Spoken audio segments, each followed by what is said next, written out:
poverty simulation is one of those events that I think is pretty critical to the approach we take with our social action students. We take an experiential learning approach that when we research social issues, top tier is let's learn about the issue. Next tier is let's ask those that are struggling with the issue. And the third step, I call it sleep in the dirt. Let's actually get some of this issue on us. As soon as we got there, they kind of laid down the rules. In the back of the building, they just had this open field with patches of grass. When I got there, we just got off the bus and she was like, we bought new grass for you guys. And we're like, what do you mean? We ended up sleeping just on the ground, like on the grass, and it was like, wait, what? Why are we sleeping on the grass? Like there's beds inside. But no, they were like, no, y'all are sleeping on the ground.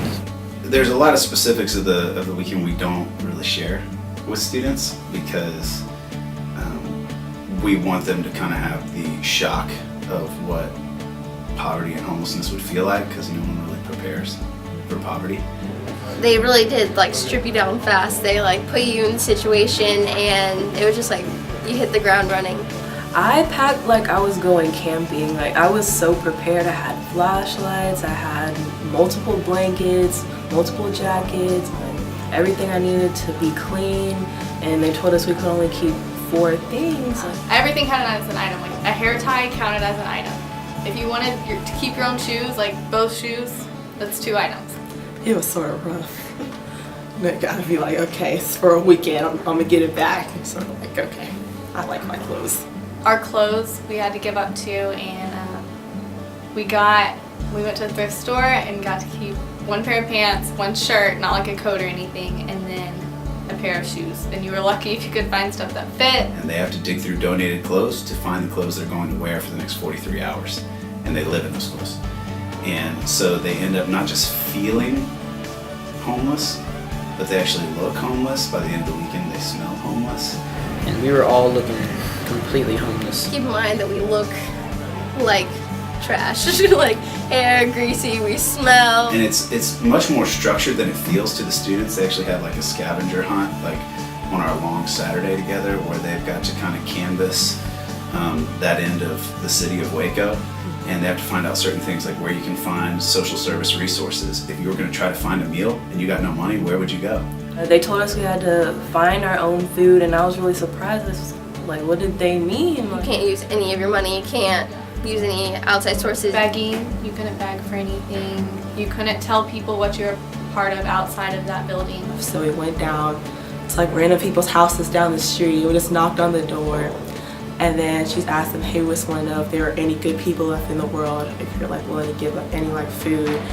The 3rd door we knocked on, like the lady immediately started making us tacos and bringing us water, and that was just really amazing because living in my neighborhood, I don't know if I would have opened the door. This year, one of the most powerful things I've ever seen happen occurred. We go to a church service of this church called Church Under the Bridge. This year, I mean, it was brutal. It was bitter cold.